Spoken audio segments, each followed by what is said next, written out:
organized by Rethink Economics. This meeting is being recorded. So today we have with us Roshan Kishore, who has been an alumni of the Center for Economic Studies and Planning, and now he is the editor at Hindustan Times, the data and political economy editor. So he's going to take us through the budget. The session will proceed in the following manner: that the first 30 to 40 minutes he speaks about it, and then we are going to have a question and answer session. So over to you.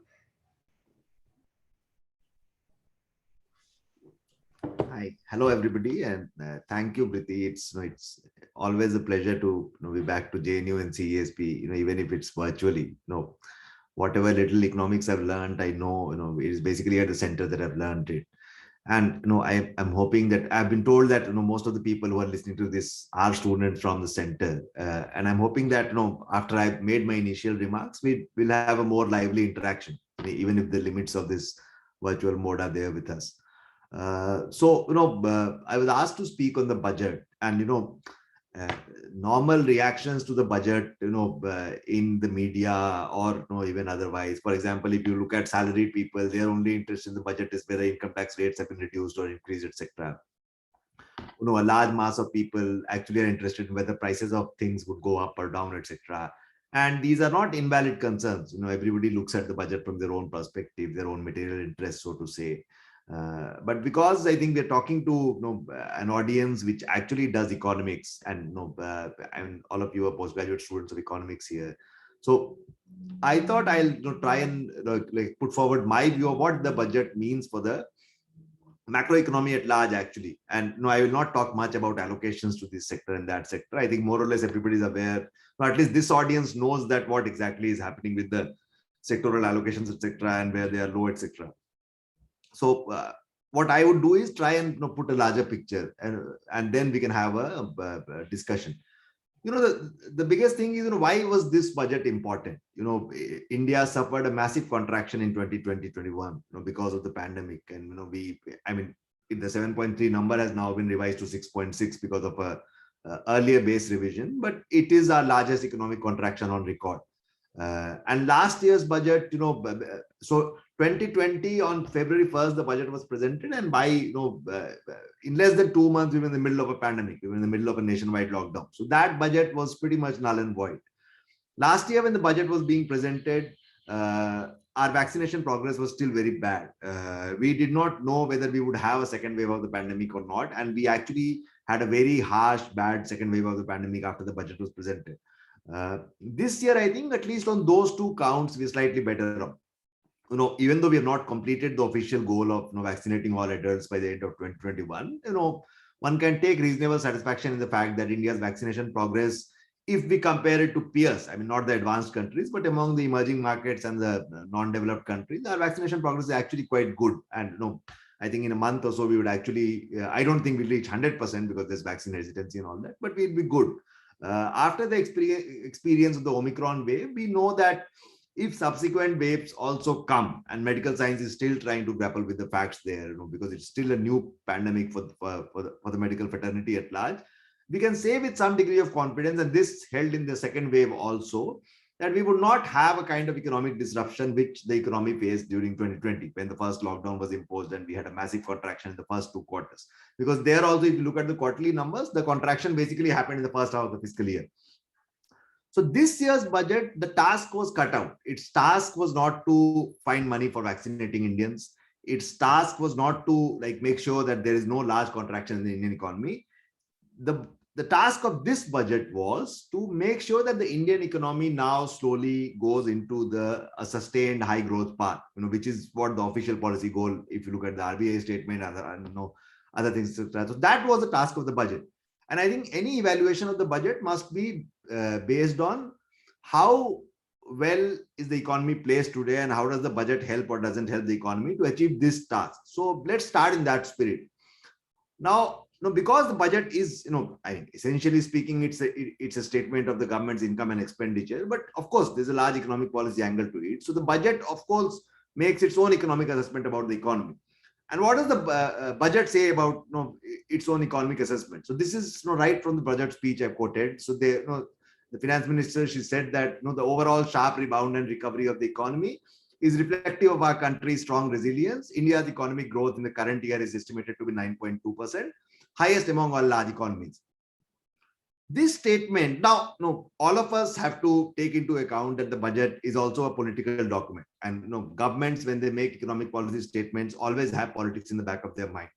If need be, they are always economical with the truth, because they can't say that things are bad. Then all political storm will sort of break loose.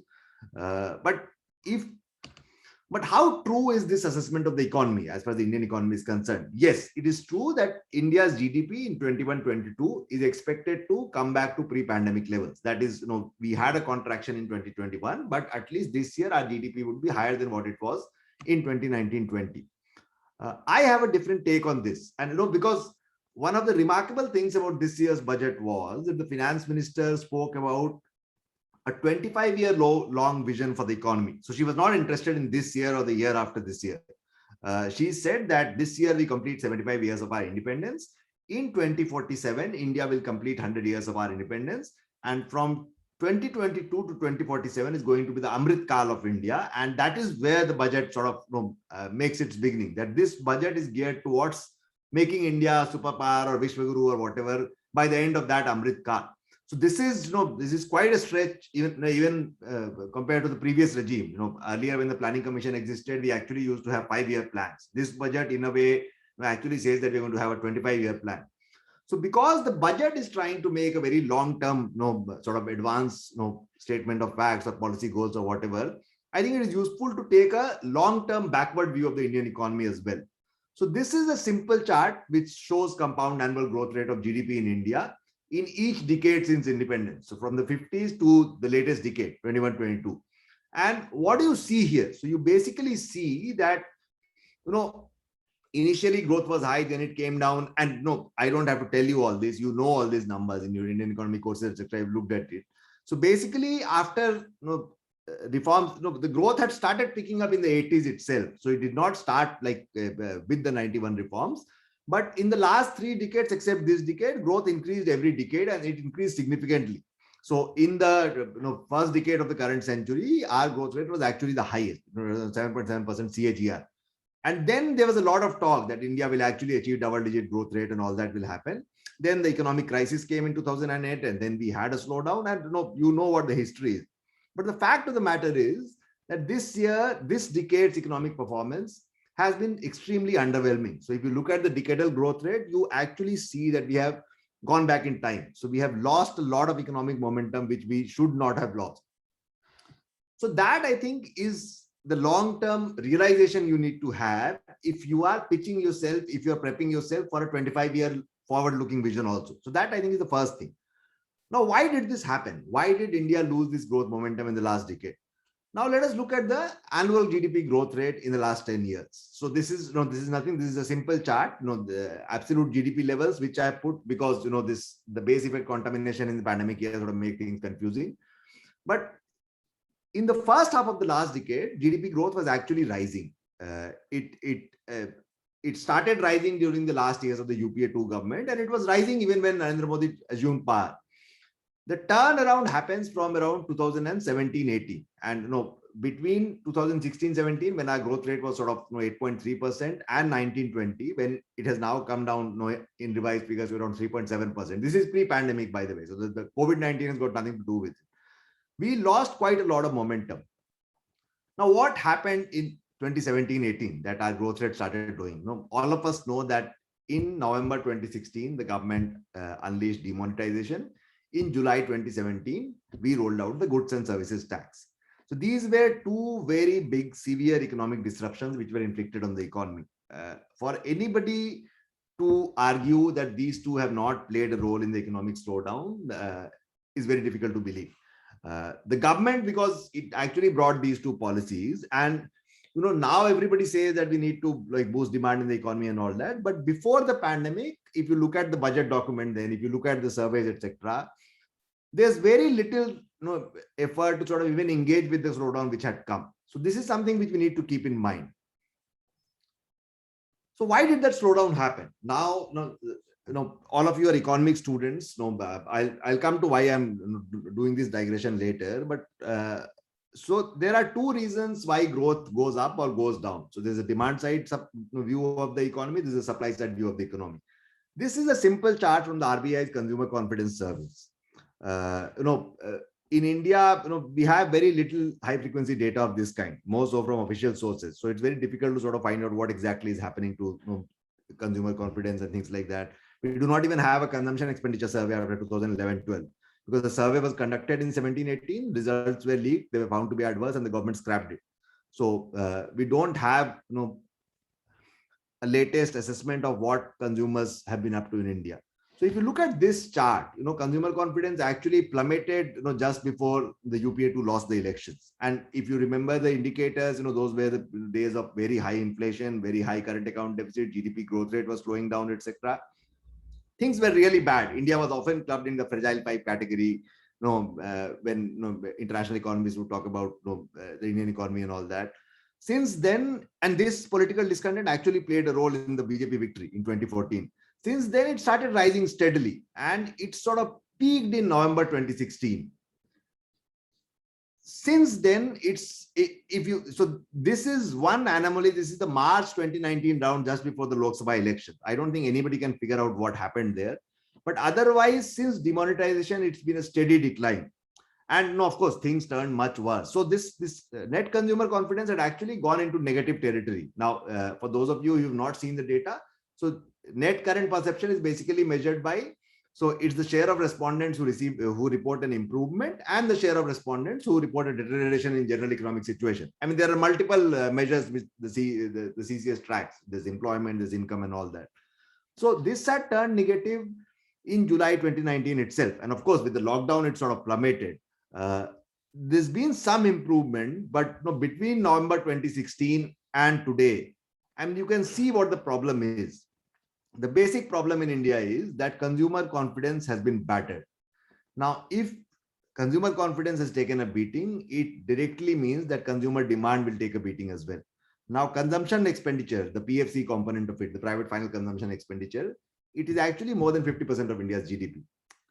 So if this is the situation of consumer demand, then it is not like, it doesn't take rocket science to understand why the economy has been losing momentum. So what was the purpose of this digression? Like I said, so basically you have had, even before COVID struck, a classic demand side problem in the economy. Private consumption has been losing steam. Consumers' confidence has been battered. And this is something which not just this budget, and it continues. So all this talk of the GDP coming back to pre-pandemic levels, etc. The biggest component of the GDP, which is the PFC, is still not expected to come back to pre-pandemic levels, even in 21-22. So it is that bad, the situation. And the budget should have had something to try and address this problem. Earlier budget should also have done something to try and address this problem. This is something which has not been done.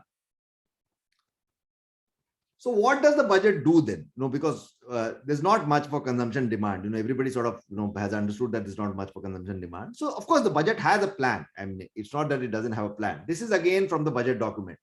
The budget document says that the virtuous cycle of investment requires public investment to crowd in private investment. I mean, to CSP people, crowd in is not new thing. A lot of people otherwise find it very difficult to believe. At this stage, private investment seem to require that support to rise to their potential and needs of the economy. Public investment must continue to take the lead and pump prime the private investment and demand. So that is the budget's vision. Entire focus, if the finance minister were asked to describe the budget in 2 words, he would say capex. That's it. That is the government's version of it. Will it work? I mean, in principle, there's nothing wrong with this kind of an argument. But will it work for the Indian economy in the current situation? The problem is, this chart actually shows central government capex as a percentage of GDP in India.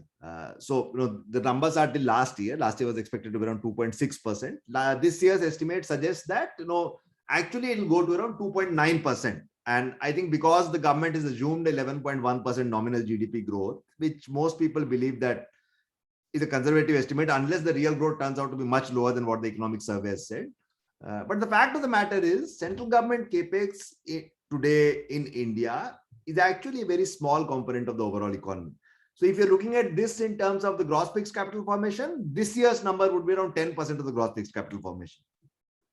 So just expecting central government capex to sort of give a boost to either investment or consumption in the economy is something like expecting the tail to wag the dog. It is not going to happen very easily. Which is why the budget also rightly says that the idea is to give a boost to private investment. Now, the question which comes is, what has been holding back private investment? Why have private investors not been making investments in India? This is a chart from the RBI's enterprise survey, the OBICA survey, the order book capacity utilization survey. Unfortunately, we do not have numbers. So the last set of numbers we have are for the June 2021 quarter. Now, that was a quarter when the second wave of the pandemic actually was at its worst. So the numbers are slightly contaminated, but we don't have numbers after that period. So you can clearly see that capacity utilization levels, they peaked at around 85% in the first few years of the last decade. That was the period when inflation was through the roof and all that was happening. There was some I think element of merit to the claim back then that the Indian economy was actually overheating because capacity utilization levels were actually beginning to go very high. Even if you factor, leave this out, then at 65% and 70% capacity utilization levels mean that private investors actually do not need to invest. Now, why would a private investor invest? So you invest when either your capacity, like the kind of demand you're getting, is your production capacity is inadequate to cater to that demand, or you expect future demand to increase. And you are all economic students, you know the role of expectations, etc. I'm not going into the details of it. But basic question is, the kind of capex investment the government has been making, and I don't think the investment per se is bad. So they plan to make more highways, they plan to run more trains, they plan to make more airports, etc. In the long run, none of this is going to harm the prospects of the Indian economy. There's also some merit in the claim that some of it might actually, end up attracting at least export-driven, foreign investment, etc. Because logistics, etc., have been a problem in India. A lot of people, when they make comparisons for India with China, etc., they say that China has far better logistics than a country like India has. So that will definitely yield dividends in the long run. But as far as the focused question of giving a boost to private investment in the short run, because your economy has to start reviving from this year if you want to make a 25-year-old plan. Like you can't expect results in the 10th year of this 25-year long plan. There I have my doubts, because the problem is that demand, consumption demand has not been there. Now, why are private industries not being able to sell? Why are their capacity utilization levels low?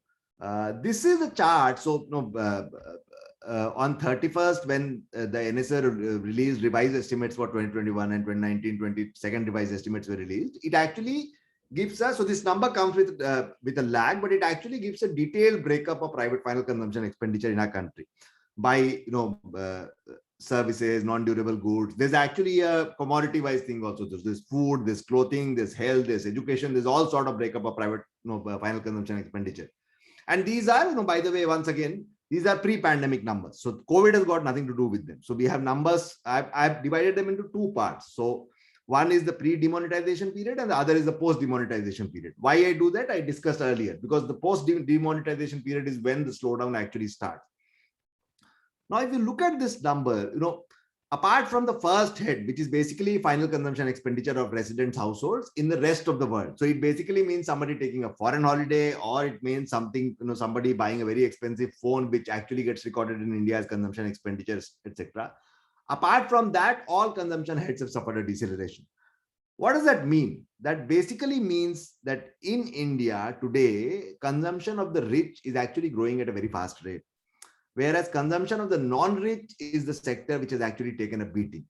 Now, in a country where an overwhelming majority of your population is non-rich, if the consumption of the non-rich has taken a beating, it automatically means that your overall consumption demand will also take a beating. For example, I think a couple of days ago, Apple announced that they've actually seen a 34% increase in iPhone sales in India.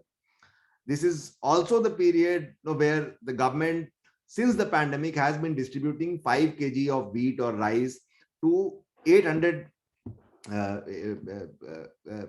crore people in this country. So on the one hand, you have people who are actually fighting with each other to get the latest iPhone model, and on the other hand, you have 80 crore people in a country of 130 odd crore people who actually are depending on the government to give them even 5 kg of basic rice or wheat to sustain themselves. That's as bad as it gets. So this is the kind of consumption inequality you're talking about. And it is important to understand this, that unless the consumption of the poor revives, a lot of independent economists actually argue that anyway the poor don't matter as far as consumption demand is concerned. So we should actually be happy about the fact that the rich are consuming. The consumption of the rich is going to help the economy, but it is not going to get us to say a 7.5%, 8% growth path unless the consumption of the non-rich also revives. This is the class aspect of it, that the poor have been hit hard because of the informal sector has been hit hard because of policies such as demonetization, goods and services tax, etc. I mean, enough has been said on it. That is not the only source of headwinds to private investment in India. So this is from a news report by Bloomberg Quint. I think it was yesterday or day before, that tire makers were actually fined by the Competition Commission of India because they were indulging in behavior which was cartelization. And the report says that the CCI said that they have been working to limit and control production and supply. Now, once again, for somebody who studied Kelesky or Keleskian economics, this is not surprise. I mean, all of us know that when business concentration increases in an economy, when monopoly power rises, then actually businesses do not sort of compete with each other to invest more and that way. They basically try and form a cartel, and there are other ways of making profits. So this is something I don't think which has still come on the radar of a lot of economists, because somehow we have had this psyche always that FDI is welcome. One company going on getting more and more profits is welcome. But this is something which I think needs to be taken care of or taken note of seriously in India. Now, this is a simple chart from this year's budget. So every year, if you go to the receipt budget, I think it's Annex 5 or 7, which actually gives a breakup of, so the income tax returns are of course given in the income tax website. We don't have unit level data, but you get some idea of how the income tax returns are distributed in our country. And once again, there's the same story there also. But these are corporation tax returns, returns on corporate profits filed by companies. And this is basically a cumulative graph, and it shows that actually more than half of India's corporation tax collections come from less than 0.05% of the companies. So in India, you're talking about business concentration of this kind of thing. A handful of companies actually enjoy tremendous power in this country. A lot of independent economists, analysts, people who watch markets, etc., have been saying that the pandemic has actually given a boost to this trend, that larger firms actually today enjoy more power than they used to enjoy pre-pandemic. For example, the Hindustan Liver Limited, India's one of India's biggest FMCG companies, announced its results, I think, last fortnight or something. And they said that, our growth is not as high as we expected, but we have increased our market share. And this is something which is happening everywhere, that large companies have been increasing their market share. So on the one hand, you have demand from the non-rich already losing momentum, and on the other hand, the actual agents who will take decisions about increasing private investment and that sort of stuff, you actually have such high concentration levels that they have other avenues which are discussed very well in economics literature, in the heterodox economic literature, to boost their profits. They don't need to compete with each other. The other thing, and this is something which is again very counterintuitive, is that why would people not invest? This government has put a lot of premium on boosting ease of doing business in our country.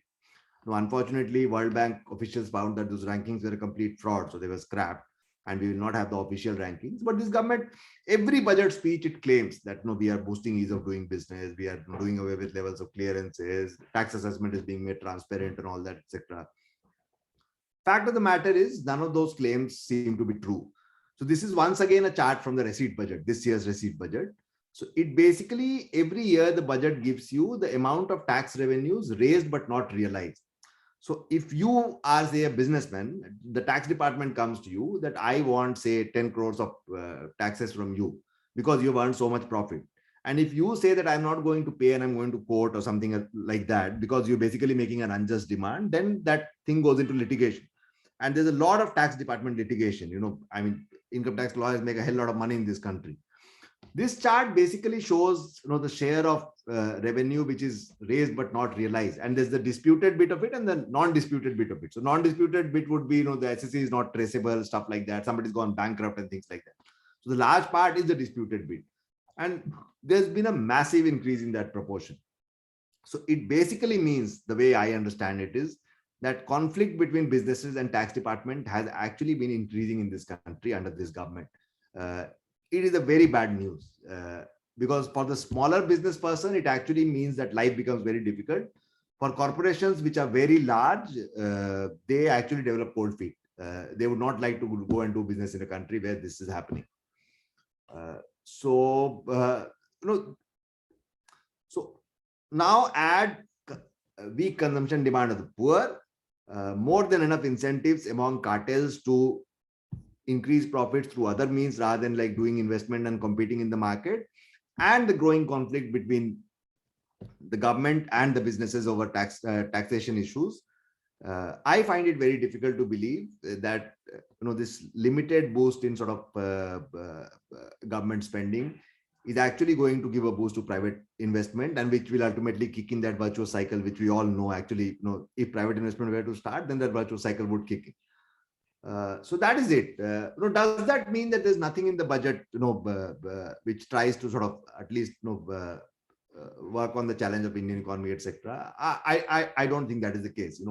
Every government has some plans, and I think one thing which this government has genuinely been struggling with, right from the Make in India program and Narendra Modi assumed power in 2014 till today, I think they want to sort of somehow give a boost to manufacturing. It can be import substituting manufacturing, it can be export oriented manufacturing, it can be all any other kind of manufacturing. That is something this government has been trying, and that is something which India in the last 30 years of its reform process has ignored at its own peril. No country, if you look at the history of economic transformation in the world, no country can like become a middle income country or a high income country without having gone the manufacturing revolution. For some time, we were actually deluding ourselves in believing that we will take this route via the services thing. That we have realized is not happen. IT sector, they employ millions of people in this country, but we have far too many people waiting to be employed, and those people can't be employed there. So there, I think there's still some effort once again, because a lot of criticism of the government had been happening over the fact that after the production linked incentive schemes have been launched, that our duty structure is inverted. If you have to export stuff, then you should at least on the components, import duty should be reduced and things like that. A lot of pressure has been coming the government's way that we should actually slash our import tariffs very radically, etc. There, I think some amount of thinking has gone in. Now, I know one will have to do a very detailed analysis of it, but the finance minister, she announced a host of duty changes. So on capital goods, the duty was being increased. On umbrellas, the duty was being increased. On mobile phone camera lenses, the duty was being decreased. So, and at the same time, there was talk of, giving an overhaul to the special economic zone policy. Now, India has had an experience with special economic zones under the last government, 2007, 8, and all that. And it was not a good experience which we had, because that entire thing, rather than manufacturing, basically converted into either protests against land grab or companies trying to take tax holidays. So IT companies trying to take tax holidays that, just give us SEZ status and things like that. I think this is one area where I think the government is trying. One should hope that at least some results come out of it, and at least we get some sort of a boost to manufacturing. But this again, because it has not happened for so long, that one begins looking at this as a cynic. If we succeed, it will be very good. But I don't think we can bank on this as far as giving an immediate boost to economic growth is concerned. And the thing with economic growth is, it's not that if you were growing at say 8-9% a decade ago, and if you've been growing at 4-5% for a decade now, then there's actually long-term damage to the growth potential of the economy. So we have to be very mindful and concerned about the fact that if long-term damage to the Indian economy's growth potential has been happening, then it'll become even more difficult to sort of bring back the economy to that high growth path, which we were at one point of time, and we thought that we could actually go on a higher growth path. So this, I think, is the main challenge as far as the economy is concerned. And the budget, in believing that it'll actually boost government capex, which will actually give a boost to private capex, and hence demand will increase and the virtuous cycle will start.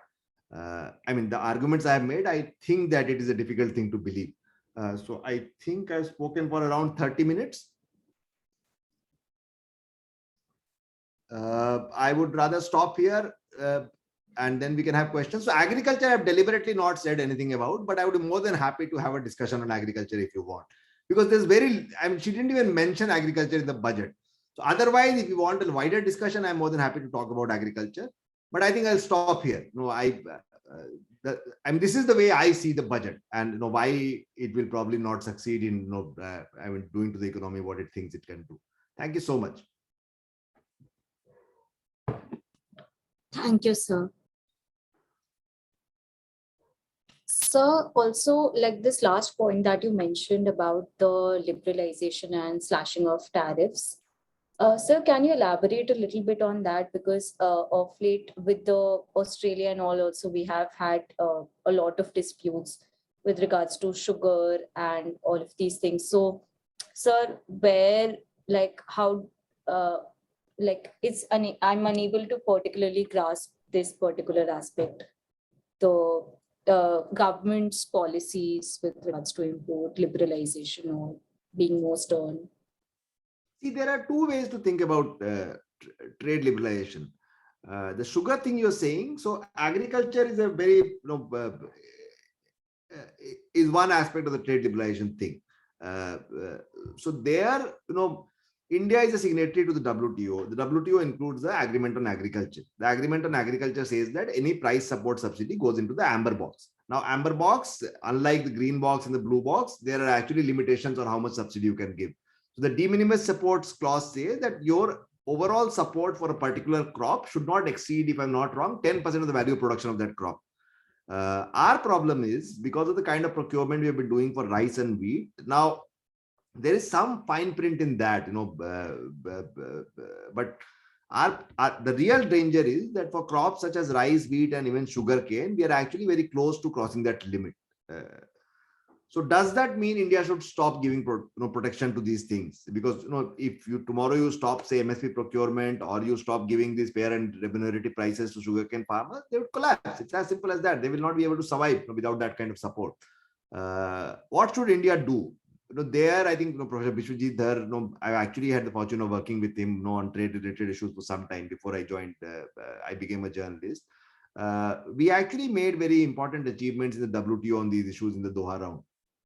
So, the WTO had to recognize that you had to honor developing country concerns of food security and agriculture and all that. Because, unlike the United States of America, our farmers are very poor. Their farmers, last I checked, average farm incomes in the US were actually higher than the average non-farm incomes. And the reason is that farmers there are actually billionaires, most of them. They own whole huge tracts of land and stuff like that. And whether it's green box or blue box or amber box, the United States gives the highest amount of subsidies as far as agriculture is concerned. That's one area. I think there a ministerial is coming, I think, in the next few months. So India will have to be very careful as to how it deals. Dispute settlement is one thing, but otherwise we'll have to make a fresh push that those Doha round commitments have to be honored. The other thing, and which is what I was talking about here, is that there's a non-agricultural aspect to trade liberalization also. Now, we walked out of the RCEP negotiations, for example, the Regional Comprehensive Economic Partnership. It is the largest mega regional trading agreement today, includes China, includes countries of ASEAN and all that. So India actually was engaged in the negotiations for a long time, and at the last moment we walked out. The excuse, the politically convenient excuse given was that we will not sacrifice the interest of our farmers and all that. That, I think, is only a half truth. The fact is that in the last 30 years of our reform, Indian manufacturing, or at least large parts of it, are not competitive enough to compete with the world. If you do away with those protections, then you will actually see a very adverse outcome. Of course, I think the only way to go about it is, people who make these arguments that you should completely remove all trade barriers and then wonders will happen. It's actually wrong. It never happens like that. If you look at the history of successful industrializations, whether it is South Korea or other such countries, everybody has had a hands-on industrial policy where the state actually made sure that at the right time protection was given to industries, and when the time came when they did not need it, it was removed. So I think from Make in India to PLI to trying to do this, Where the government actually has erred is we still do not have a holistic industrial policy in our country. Just as we do not have a holistic agricultural policy in our country, we do not have a holistic industrial policy in our country. That is where the bigger problem lies. Now, the problem is once you start believing in this dogma that just liberalization and slashing duties and removing tariffs is going to do things for you, this is where you end at.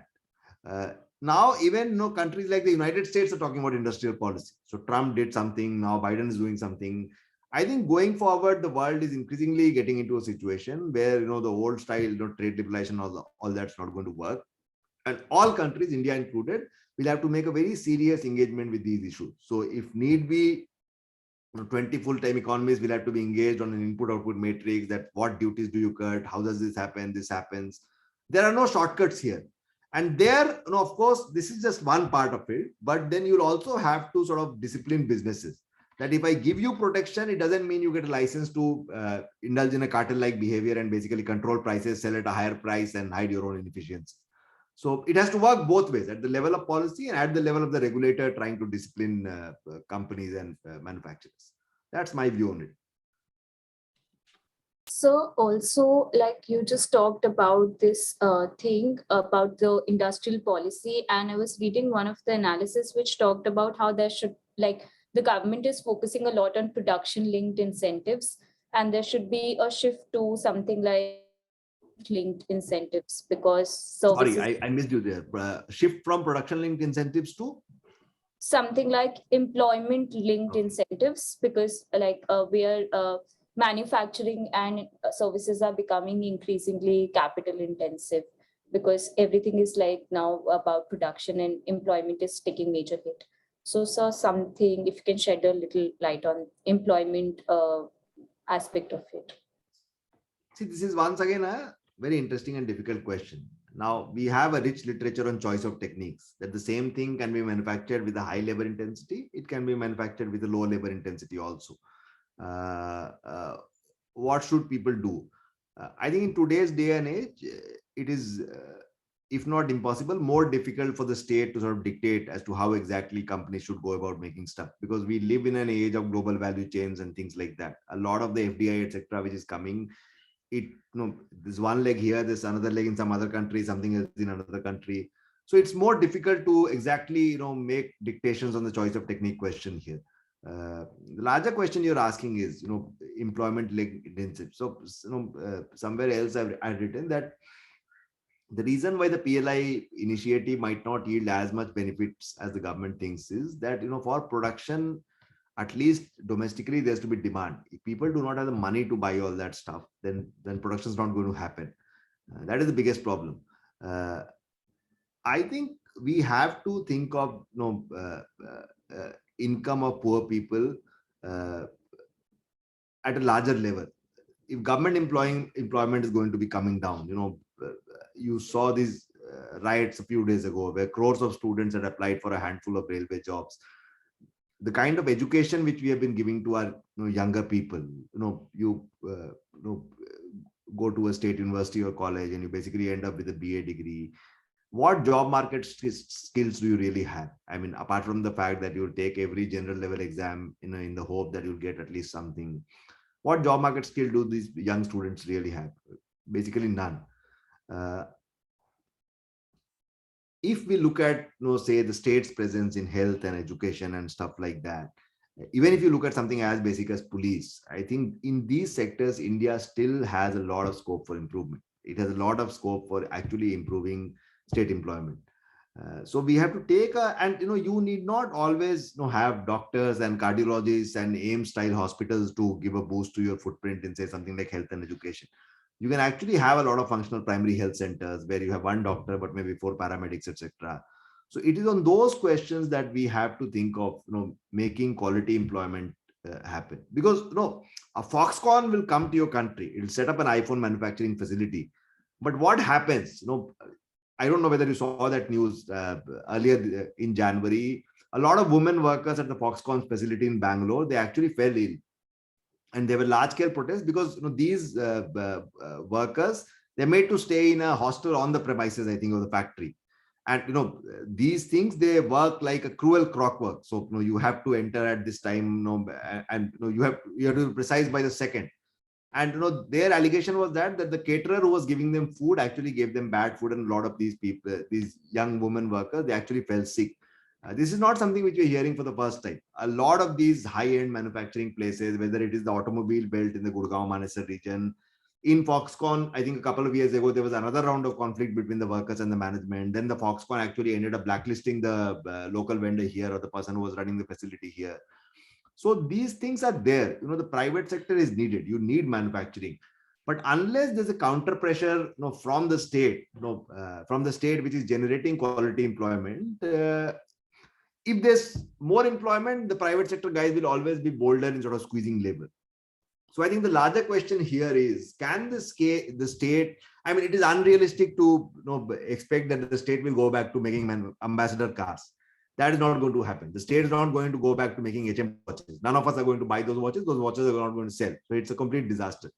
But can the state give a counterweight to this entire large reserve army of labor, which is making private capital more and more sort of ruthless in squeezing incomes and giving poor work conditions, etc., by increasing its employment footprint in social sectors?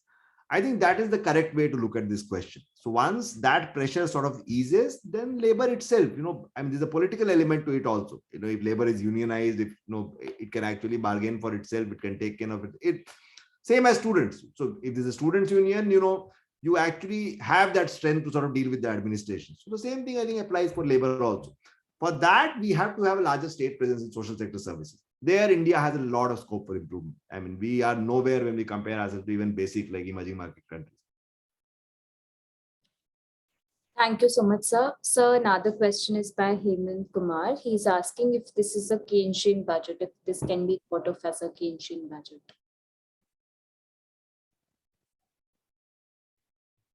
Well, I don't know what Hemant means when he says whether it's a Keynesian budget or not. If you say that the state should run a fiscal deficit, then yes, I mean, we've always had Keynesian budgets in India. So the state has been, I mean, if the question is whether the fiscal deficit should have been 17.9% instead of 6.9%, I think that is a call which the government had to make. And there's some element of truth to the fact that an emerging market country like India perhaps can't run a deficit like the United States, because their things are very different. The problem is not the principle of it, that the government is running a fiscal deficit and hopes that the economy will revive, and the economy will not revive. I think this is what I tried to explain also, that the problem is that the very large component of the economy, which is the informal sector, has actually been battered so hard that it is not able to sort of reboot itself. And because maybe 50 years down the line, after years of 4%, 5% growth, the informal sector would be dead, and then we would not need the informal sector. Politically, people would still need it, because if people are not employed, they will be extremely angry with the government. At the moment, without giving a boost to the informal sector, you cannot have a boost. So even the Keynesian stimulus which has been given is largely targeted at the formal sector. So its catchment area, I'm afraid, is very small. That is how I see this budget. Of course, it's Keynesian because, I mean, there was pressure on the government. They still kept the fiscal deficit around 6.4%. They did not bring it down to 3.5%. But the Keynesian stimulus's catchment area, I think, is very small. That's the problem with the budget. Thank you, sir. Next question is by Priti. Priti, would you like to read your own question? Sir, my first question is that we have got a huge stock of food grains, but the government is not releasing those stocks. So why do you think this is the case? Is it because that would show up as fiscal deficit? But then you have got... I've not checked the latest numbers, but the government did release a lot of food grains. I mean, like I said, the Pradhan Mantri Garib Kalyan Yojana, now this, I don't think they've distributed everything which they claim to have, and studies have tried to capture this.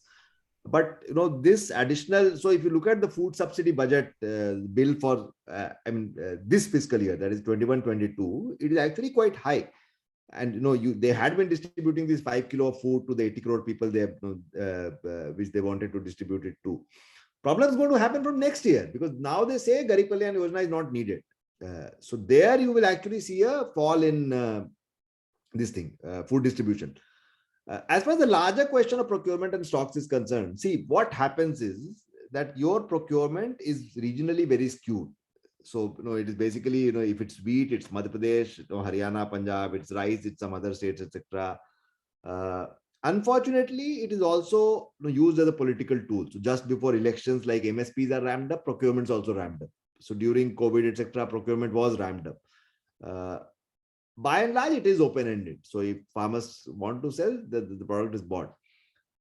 This is an unsustainable strategy because what are you going to do with that food grain? If you ask me, I think the way to go about it is, and that procurement has actually, it has of course given a boost to farm incomes, etc. It has done a lot of environmental damage in states such as Punjab. Punjab should not be growing rice, but those farmers know that at least if you grow rice, you get MSP. There's some guarantee here. It's not like tomato. One day it'll sell at 20 rupees a kilo, the other day it'll sell at 1 rupees a kilo. They grow rice. And in that process, soil salinity has gone up, environmental degradation has happened, water tables have gone up, Delhi faces stubble burning, and all sorts of problems happen. So I think the way to go about it is to slightly diversify the procurement thing here. And for that, you'll actually, because unless the government has a way of disposing what it procures, it's a strategy which is doomed to fail. That stock will basically keep getting accumulated in government go downs, and it'll rot ultimately. So I have been arguing for a long time, and I've written like a couple of pieces here and there, that you should actually have, say, vegetables in the PDS and etc., and make it regionally decentralized and let people have a more balanced diet. On your pointed question, right now the government thinks they will not need the PM Garib Kalyan Yojana. This is something the finance secretary said in an interview to Bloomberg Quint. If situation goes bad, see, a lot of things which we like to say about governments, are not always true. So they might have a larger philosophy of sticking to the fiscal deficit or neoliberalism, etc., as we call it. But we must remember that these are politically very pragmatic governments. So when the need comes, they do stuff which they think they can do or they should do. So, for example, this cash transfer, the PM Kisan thing, etc., all of these have cost money. But the government of the day probably thought that this was politically necessary. So the trade-off is always there between what they want their economic philosophy to be and what they think is politically necessary for them.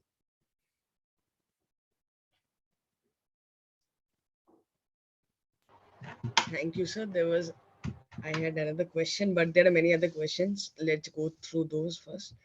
And in the end, if we have time, we can go through my question. There's a question by Upasna. She's asking, after demonetization, there have been 6 budgets made till now. Are there any? Is there anything major that is that can majorly? Are there anything anything that can majorly help to overcome at least some parts of the affected parts by demonetization? I think she's trying to ask like the budgets made after demonetization. So she's basically asking what should be done. Yeah. Or has it been addressed till now in the past 6 budgets? See, that's the problem, because if you unleash such disruption, then it does take a cost. That cost, you just can't wish it away. So you're talking about long-term damage here. So it is very difficult to sort of go back in time, like you can't announce demonetization today and sort of undo the problems of demonetization. It is very difficult to go back from the GST days today. What have these things done? Basically, informal business had to suffer disproportionate pain. Same thing happened in the pandemic also. Informal businesses had to suffer disproportionate pain. So that was the problem. What should the government do? It should stop doing more and more such misadventures, because this entire narrative, that we are going after corruption and things like that, I think is actually hurting the economy. Maybe you are being able to catch some people here and there, but overall at the larger level, I think it is hurting the economy. That needs to change. So, for example, if before every election we see a number of tax rates on people. They claim that they are from the opposition and that is why they are being harassed and all that. But when you look at those anecdotal reports and read it with the chart I showed you, something wrong is happening here. When senior officials in the tax department, the enforcement directorate, they resign from their positions and contest elections from the ruling party a day after that, there's something wrong there. See, you can't the BJP is not to blame alone there. We have had an emergency in our country where the government of the day actually rapidly misused the state machinery to like clamp on our civil rights, to victimize political opposition, etc., etc. So that is not something which is happening for the first time in our country. But we have to recognize at the same time that this government has actually been going down that path.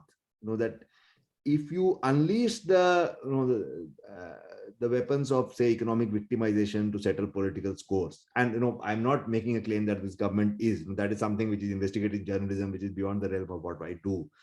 But I do believe that anecdotally, there's reason to believe that this has been happening. So that is one, at the political level, and two, this government detests the informal sector. It is absolutely all right to wish for the fact that the informal sector did not exist in India. But if you want to make that transition in a forced manner, it will have a problem. Now, if I want to start running the marathon tomorrow, and I decide that no matter what happens, I'm going to run, say, the next 30 kilometers tomorrow itself, I'll basically die on the road. I mean, that is what is going to happen. If you want to run a marathon, you start like doing slowly, practicing, and then building up the kind of stamina and like training your body for that. This government's approach to formalization is like me wanting to run a marathon the next day. So if you do that, people die. That is what happens. That has to change. The same thing was with the farm laws also. When our formal informal sector linkage has gone up to that level, what was told to us, that we are basically doing away with the monopoly of APMCs, that all farmers are like bound, they're condemned by the state to sell their grain to APMC, and this is what we are changing. What do facts show? There are NSS survey which show that only a handful of farmers in this country actually sell to APMCs. So this was a complete lie. But they have this belief that once you link everything to the formal sector, things will change. That is not how it happens. That is a fundamental economic philosophy where the government has got it wrong. I think that is the answer. And then that approach has to be translated into every policy. Thank you, sir. So next question is by Shibonti. She is asking, could you shed some light on the allocations of the gender budget?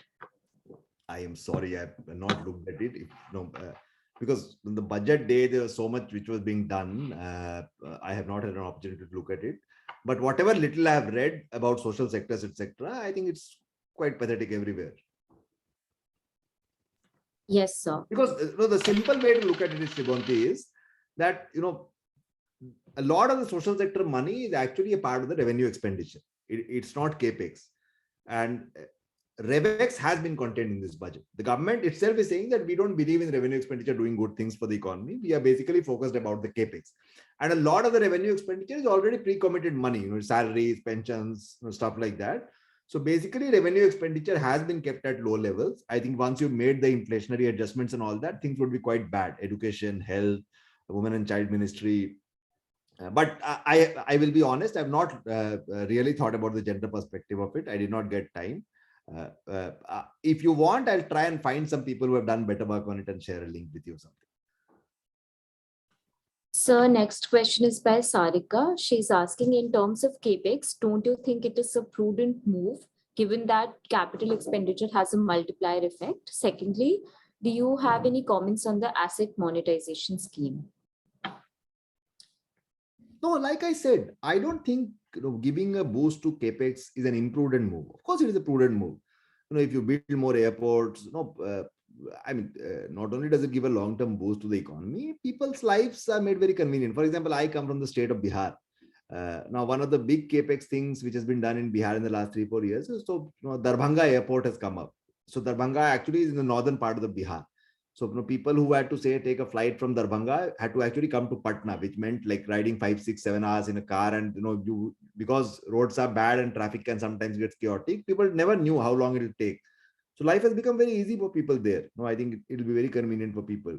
These highways which are coming up, one of the big things which the Atal Bihari Vajpayee government, the first BJP government, did was it went on this Golden Quadrilateral project.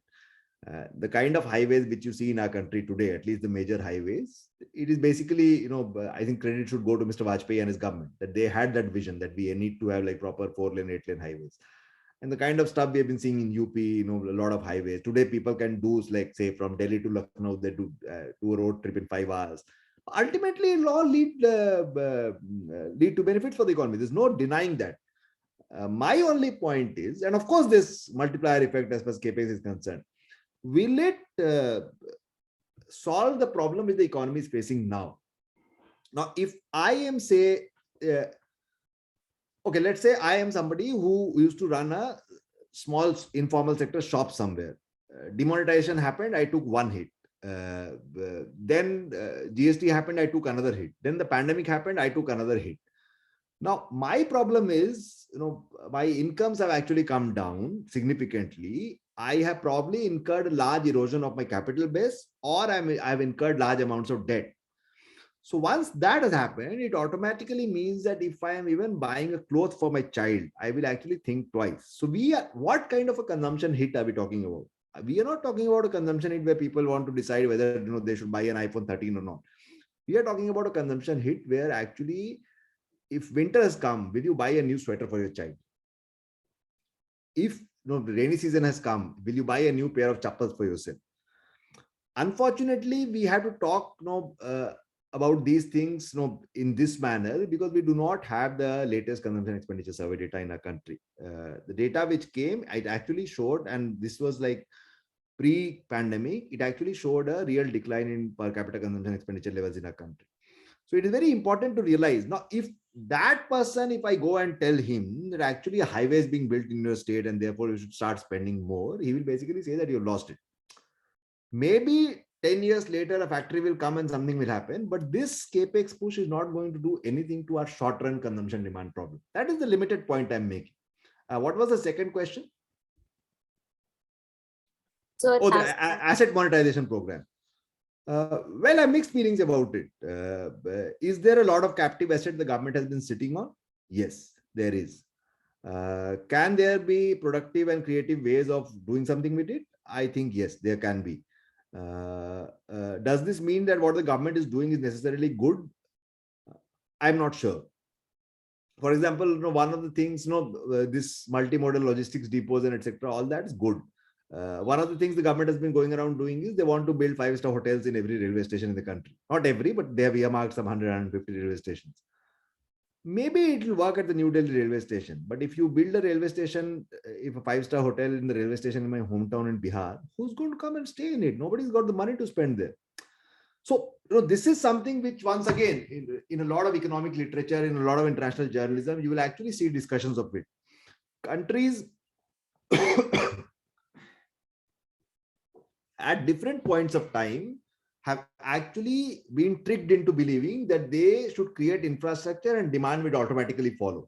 So just as there's no Say's law of economics, in the larger macroeconomy, there's no Say's law of economics in the infrastructure sector also. Just because you build a 5-star hotel somewhere doesn't mean people are going to have to come and stay there. So if you look at metro rail, ridership projections and the actual reality in country, it's actually quite bad. I mean, you have been incurring thousands of crores of loan to make those projects. Why do we really need a metro from Kanpur to Lucknow to Patna to every city of this country? I'm not so sure. So the asset monetization program, I think, has to be done with that larger clarity in mind. A mad rush to create infrastructure just for the sake of it is actually going to maybe end up in more problems than solutions. That's my limited take on it. Thank you, sir. So next question is, if you were the finance minister, what would you have done to address the severe unemployment crisis against the low and middle income households and set a path for sustainable and inclusive growth? Would that be a form of urban employment guarantee scheme wherein social sector investment could have been undertaken too?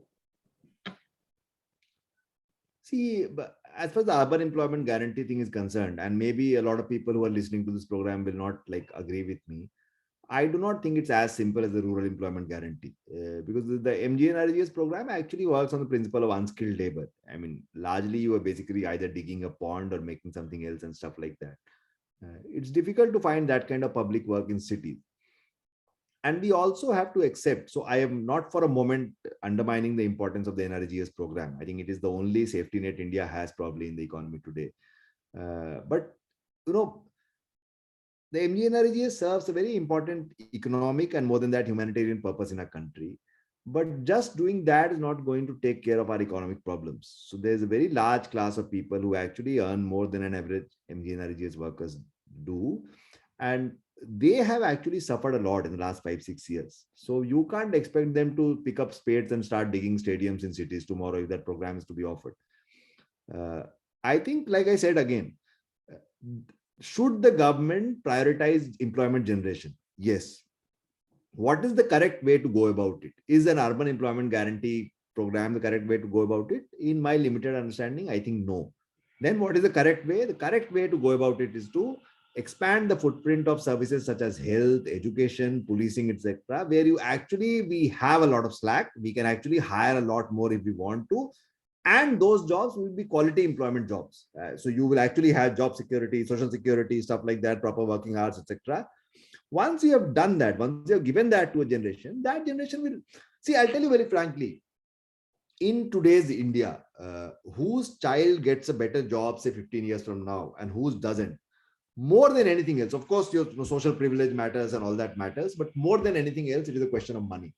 The poorest man on the street also knows that if he had the money, he would put his or her child in a school, college. They know. I mean, they might not make the smartest decisions, but if they have the kind of money, they'll make sure that.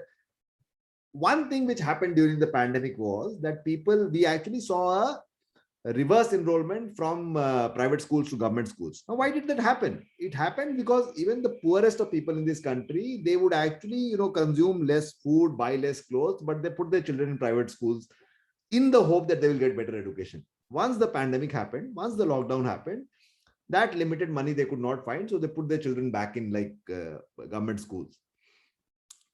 So give quality jobs. They need not be like very high paying jobs, but respectable, not like giving 2,000 rupees to an Anganwadi worker. Give quality jobs in the social sector. Once that has happened, they will spend in the education of their children, etc. And I think we will have some sort of a limited solution. And that demand is actually going to give a boost to manufacturing and other kind of services, etc. in the non-government sector. So that's my limited view of the problem. It's of course much more easy to say this than implement it, because it takes a lot more of policy detail. But I'm not a technocrat. I can only make a general point. So next question is by Mufaja. She's asking, what are your views on rising defense allocation over the allocation on internal issues of disparity, poverty, unemployment, etc.? Is it justified keeping in mind the political turnover across the world? Oh, I've not looked very carefully at the defense budget also. I'll be very honest. At the level of principle, I would be very happy if we did not have to spend on tanks and fighter aircrafts and could build hospitals and schools. But the real world, unfortunately, is not as politically correct as we want it to be. So if you have a problem on your borders, if you have a standoff with China, you've had bad relations with Pakistan, then you have to spend on modernizing your military. And a lot of your military spending actually goes towards paying salaries and pensions. So the capex in defense actually needs to go up. They're making some efforts here and there to Indianize sort of defense production, etc. In an ideal world, I would be very happy if the defense expenditure was zero, but that unfortunately is not the case. I mean, you need to take care of your national security commitments as good as you can. I think, whatever little I've heard, there's actually a scope for improvement there. So we have to do that. So the next question is regarding cryptocurrency and the taxation. So if you can shed some light on that. See, I don't understand crypto, what this blockchain technology is. There are two things here. As far as the talk of crypto becoming a currency or a sovereign currency is concerned, I don't think that's ever going to happen. The government and other people have been on record for the simple reason. Once again, your CSP students, that money has to have a sovereign basis. Some mad coder telling me that this is blockchain technology and therefore this is worth so much, I'm not going to believe it. So that part's not going to happen. It should not happen. Currency should always be in the realm of the sovereign. As far as the question of taxing it is concerned, I think the people who have been investing in cryptocurrency, it is basically something like gambling. Now, whether it's gambling in the stock market, gambling in a casino, etc., I think gambling ought to be taxed, and it's perfectly all right. And this is like gambling of the highest order, so it might as well create some deterrence for people, who might end up losing a lot of money. So I think it's a very good decision by the government. Thank you, sir. So Shivanu is asking, government plans to provide employment through infrastructure projects, but do you feel that this type of growth can be sustained in the long run? I'm sorry, I don't get the question. So should I repeat it? So she's asking that the government is planning to provide employment and I think All the right, speech. I think I got it. Yeah. See, Yes, sir. So as far as the question of overall growth sustainability is concerned, I said that we have a problem. We have a long-term problem of growth sustainability because our growth actually drastically went down in the last decade. So we have to find ways of sort of pushing that up once again. If you come to the question of the specific sustainability in the infrastructure sector thing, India has had a very bad experience here also. A lot of the NPA crisis which happened in the last decade was actually a result of infrastructural projects gone bad. If you go to places like Greater Noida and Faridabad, etc., you see a lot of these unfinished apartment buildings and stuff like that. A lot of the highway makers and all went bankrupt and things like that. The budget actually talks about these things because they say that we are trying to find innovative ways of financing. We are trying to make sure that private investors who actually come into these projects have a larger equity share. Professor Raghuram Rajan, when he was the RBI governor, he would keep talking about how all these projects had a very high debt to equity ratio. So basically, you contributed a lakh and then you took a loan of 10 crores from the bank. So that even if you went belly up, it was the bank which suffered. You didn't suffer at all. So the government, like the budget talks about that thing also. They're also talking about private, public-private partnerships and stuff like that. Now that is slippery terrain in infrastructure. I mean, I don't know. Maybe I mean, the DND flyway, that the first Noida Delhi highway which was built, it used to collect toll for years, and it went on collecting toll, and finally there was a Supreme Court order, and the thing had to be discontinued. So there, if the private person comes with a higher expectation of incomes and stuff like that, and if your overall economy is not growing or people's incomes are not growing, a lot of crime, violence happens at highway tolls in our country, where basically people, especially local residents, they refuse to pay tolls, etc.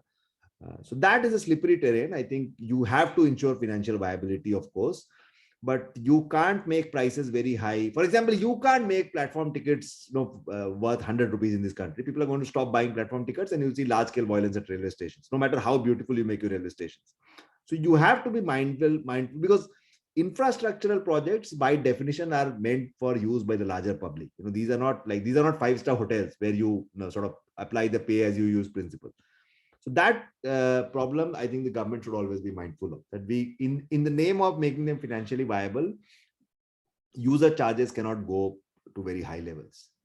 That is a problem which we will have to fix. And the basic thing in economics is that infrastructural projects have to be financed by models of long-term finance. So the usual commercial, and this is again one thing where the commercial banks suffered very badly when the NPA crisis happened. Commercial banks had no business lending to infrastructure projects. They should be lending to like normal people. And these are projects with gestation of maybe 50 years, 60 years.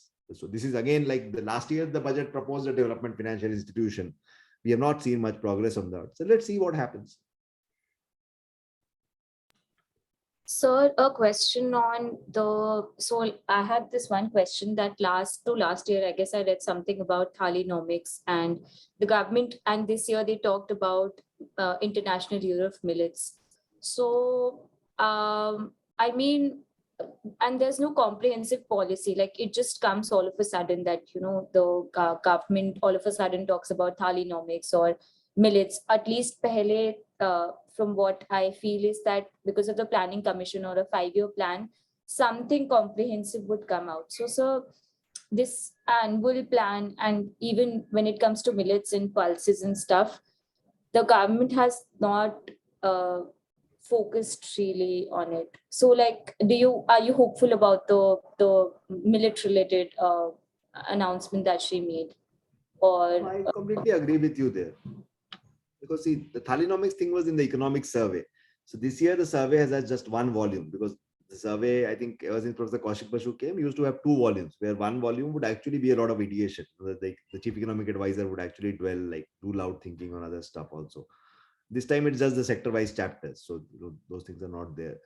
But as far as the larger question is concerned, this entire thing that, the problem of the economy, what is this government's philosophy? If I were to summarize it in basically 2 sentences, this government's philosophy is that once you've given a free hand to business, growth will automatically increase. The second sentence is, therefore, the government's problems are only at the execution level. You should like ease of doing business, stuff like that, single window clearance. Unfortunately, that is not how macroeconomics operates. In when you are like making macroeconomic decisions in a country as large as India, in a country as diverse as India, where you have to think of somebody like a Mukesh Ambani on the one hand and the poor farmer on the other also, you have to make long-term calculations and visions. There, I think, yes, you are right. I mean, the Niti Aayog, I am not saying that we should revert to the planning commission model, because the plan approach had its own limitations, etc. But we need a more serious economic policy advisory body than the Niti Aayog. You like the government announced that we are going to remove all restrictions on trade of agricultural products. Then, as soon as onion prices went up, they came back and like imposed the export ban. We need more long-term vision in our policy. I mean, ad hocism will not work. The millet thing, a lot has been written about it in Karnataka, because the Karnataka state government has actually been trying for a long time to sort of popularize it. I do not know a lot about it, but this thing once again needs to be taken very seriously. Now the government is talking about blending ethanol with petrol, because they said that non-blended petrol will cost ₹2 more. In principle, it is a good idea. Sugarcane farmers will get some boost to their incomes, but it can actually have serious ramifications for food security if this takes off on a very large level, etc. Sugarcane is actually a very water-intensive crop, so if other farmers also start doing this, these are things where, unfortunately, in the present government, we actually do not have a forum where they're discussed in a threadbare manner. There, you are completely right. The Planning Commission, even today, if you go and read their documents, at least there's some seriousness to it. That, unfortunately, largely is not the case with the Niti Aayog. I mean, it's a very sad state of affairs, but I agree with you. Thank you, sir. So, Vaishali is asking, do you think that the idea of digital university is a good idea, provided the low tele-density of rural parts in India? I mean, why are you asking me? You have faced a digital university for pretty much 2 years. I mean, would you prefer a digital university to a physical university? And no, I would leave that answer to you. I don't think, I mean, digital is good. I mean, of course, we should have technology. But I don't think, as far as teaching is concerned, whether it is kindergarten teaching or PhD teaching, I don't think digital is a full substitute. So it is at best a complement. Thank you, sir. If you still have time, I had a question. Yeah, please do. I mean, no problem at all. Time's not an issue at all. Okay, so this budget is coming with the background of the farmers' protest. Yeah.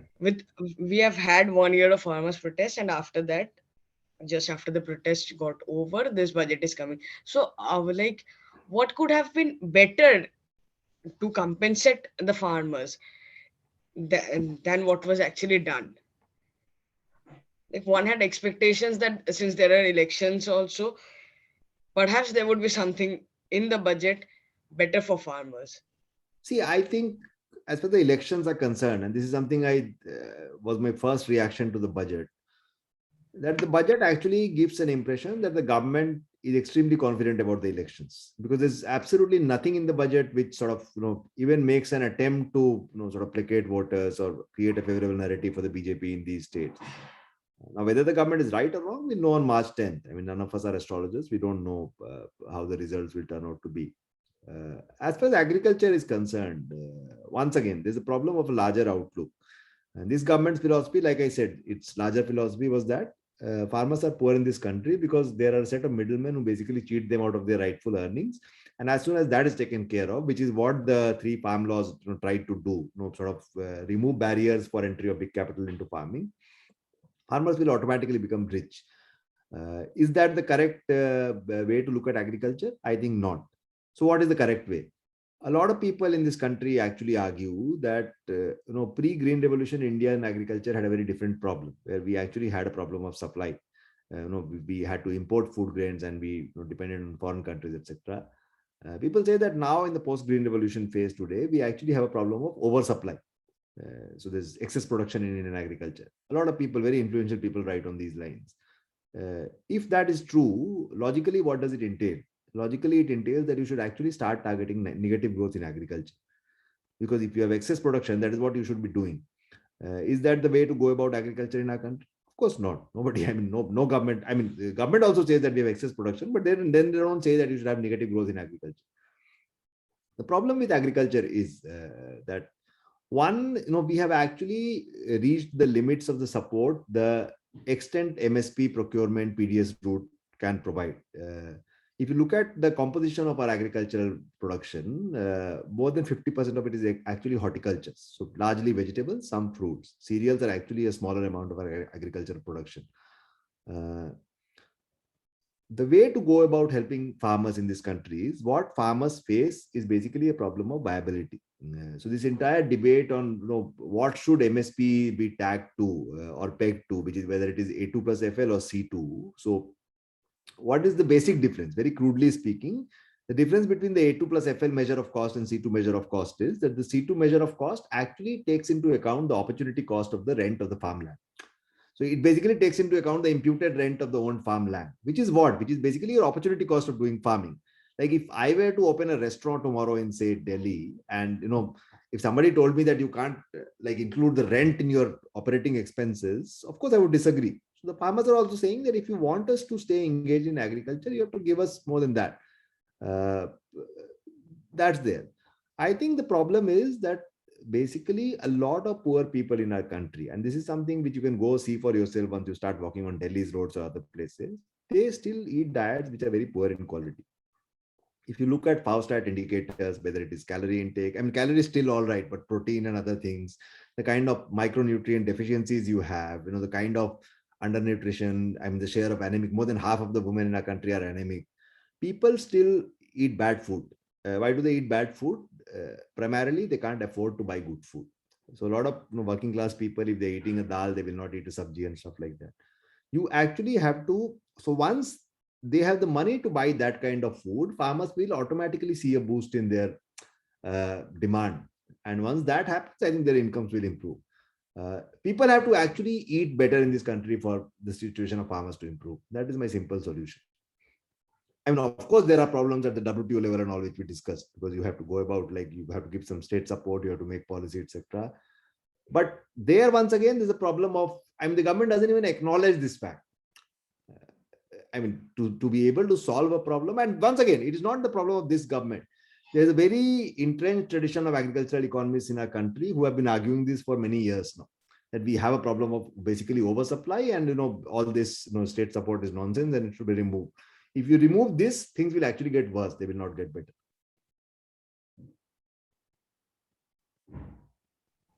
Okay, sir. Thank you. So one thing, you were talking about the urban rural employment guarantee program, why this cannot be done because you don't get jobs like that in cities.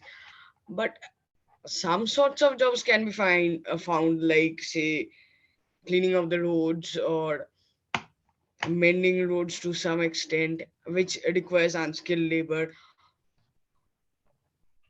Like you can actually find some kinds of jobs if you want to employ, at least start it. See, I would not spend hours arguing with you. I mean, what I said was my view of it. And like I said, some kind of jobs can always be found. But ultimately, you see, like I said, The you skills. have to think about the bottom 10% or 20% of the population. I mean, it is very important, like not just from a humanitarian perspective, but from an economic human rights perspective also.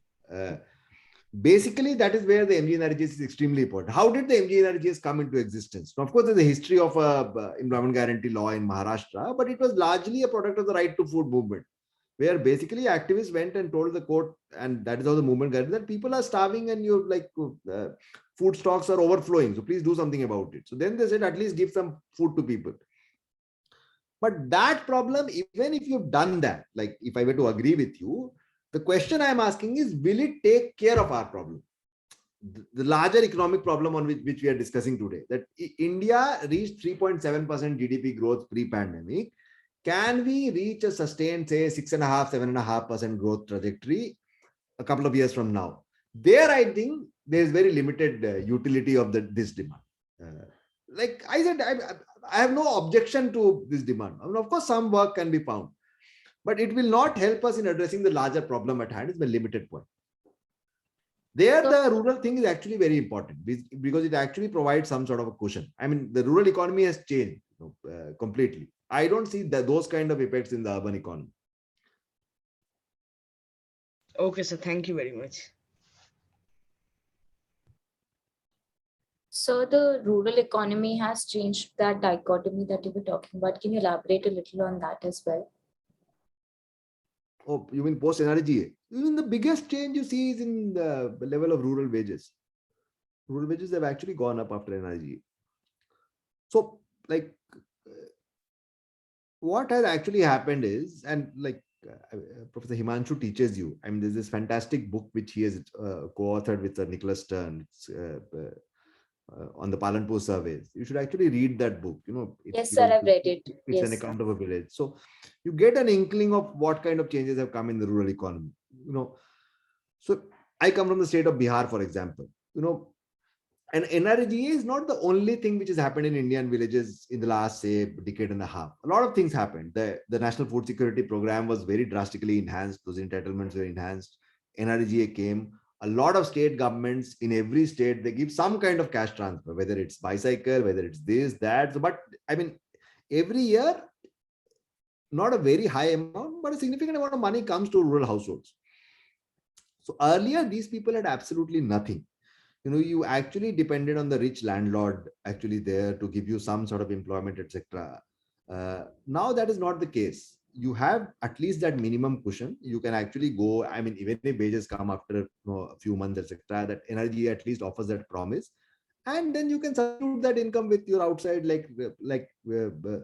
non-rural incomes, etc.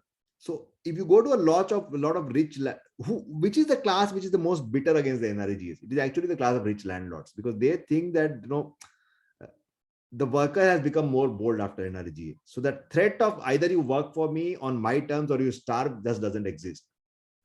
That is a very important change which the NRG has brought in the rural economy. And there's no going back. So I mean, the prime minister ridiculed the NRGS when he first came into power, but he has realized the importance of it. You can't like do away with the NRGS today. It'll lead to a massive political backlash. Yes, sir.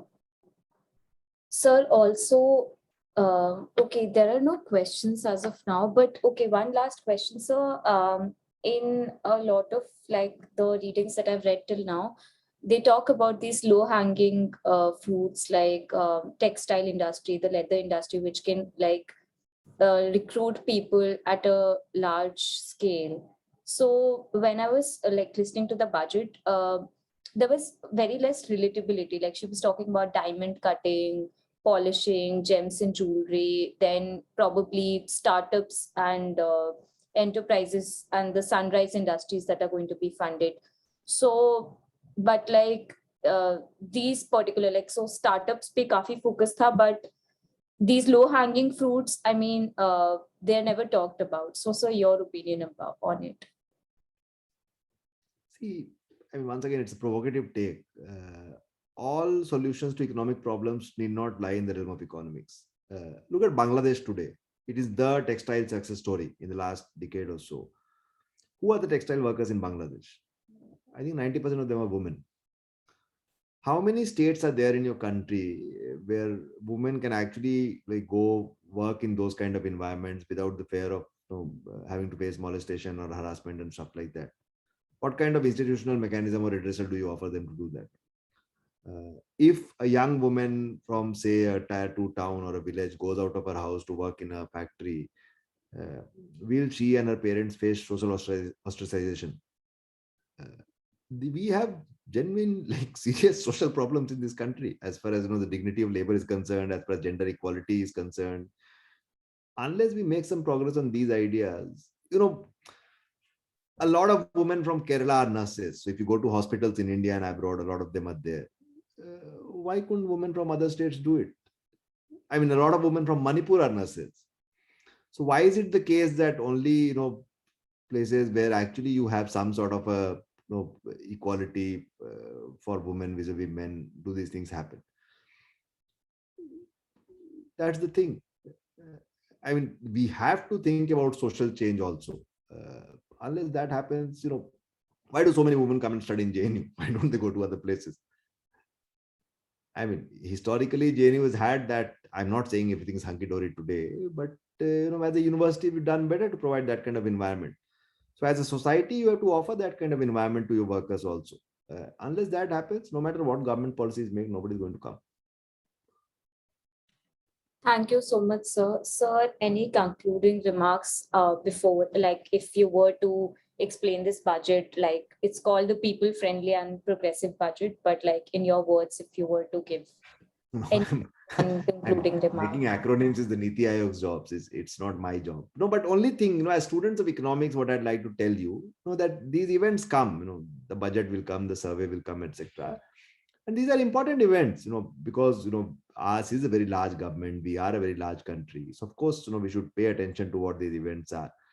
But as practicing economists, and most of you will become practicing economists in the future, I think the important point is to see these events in the larger picture. If you do that, because the economy operates on the other 364 days of the year also.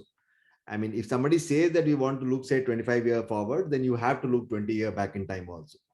So I think as students of economics, it is that kind of an approach which is more useful than just focusing on a single event, etc. Of course, events like these are useful because they give us opportunities to interact with each other. I mean, you can't interact on the economy every day of the year.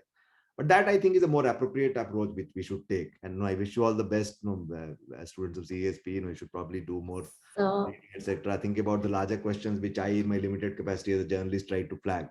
Because there is a lot of merit in old economic literature today. I mean, it is not dated at all. If you go to the old debates, whether it is choice of technique, whether it is Kelesky, stuff like that, the more you read them, the more you will actually relate to them. So that is the only advice I have to make to you as students. So Hemant has put one last question that as I'm from Bihar, you know that youth are more inclined, the youth is more inclined towards government jobs, and jobs are not there. How can they now move towards private jobs? Because there's a push towards privatization anyway. So like the social context that you were talking about. So I think Hemant is asking question on that. Well, see, it's a difficult question to answer, but like I said, first of all, we have to have the realization, I think, at the individual level also, that it is not important to just get a degree. You need to have job market skills. And there's nothing bad in like aspiring for job market skills. I mean, they can be very different kind of skills. But education has to have some linkage to job market. I'm not saying that, therefore your research should only be tied to the question of employment. See, as a researcher, you're already in the profession. I'm making this argument at the school level, the early college level, etc. There, I think states like Bihar have to do a lot. I mean, we should probably think about, rather than offering like 25,000 rupees to a girl who's finished graduation, that money could be better spent in these things. I mean, like actually giving young students job market skills.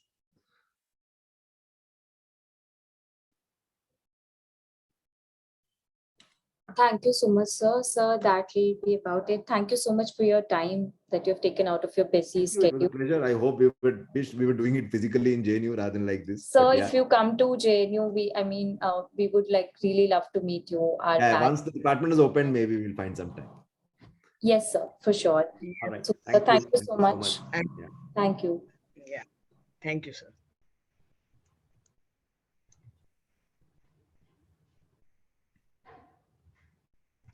Chalo, I'll sign off then. Thank you so much. I hope it was all right. Yes, it was all amazing, right. Sir. Thank you for being so patient. All right. All the best. Yeah, and soon we would be trying to organize offline events. So if someday we can have you in, it's been a long time since I come to the department, actually, quite a few years, I think. Let me know. We'll try and work something out. Okay? Chalo, bye. Okay. Thank you very much. Thank you, sir. Good day.